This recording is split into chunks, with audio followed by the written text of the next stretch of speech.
नमस्कार मंडळी, तुम्हाला सर्वांना माहितीच आहे की मी गेल्या काही दिवसांपासून केरळची सफारी करत आहे आणि इथला निसर्ग खूपच मनोरंजक आहे, मनाला प्रफुल्लित करणारा आहे. परंतु मित्रांनो, मग खर्चाची बाब जर बघितली तर केरळ ट्रिप मध्ये लागणारा खर्च हा खूप मोठ्या प्रमाणात आहे आणि मी स्वतः या ठिकाणी अनुभव केला की मला जेवणापेक्षा राहण्यासाठी सगळ्यात जास्त खर्च लागतोय. तर त्या ठिकाणी विचार करण्यासारखी गोष्ट आहे की मला दररोज हॉटेल करावी लागते.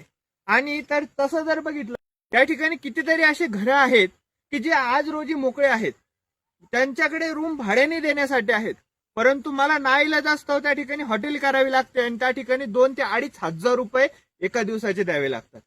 आणि म्हणूनच या सर्व गोष्टींवर सोल्युशन म्हणून आपण रूम ऑन रेंट ऍप मार्केटमध्ये आणले, ज्याचा उपयोग करून तुम्ही तुमची रूम त्या ठिकाणी लिस्ट करू शकता आणि जे मध्यमवर्गीय लोक आहेत जे फिरण्यासाठी येतात त्यांना तुम्ही एका दिवसासाठी 2 दिवसासाठी कमीत कमी चार्ज करून त्या ठिकाणी रूम भाड्याने देऊ शकता. तर ही कन्सेप्ट तुम्हाला कशी वाटली? आणि हो, यासाठी तुम्ही room on rent app download करा आणि लगेच आपली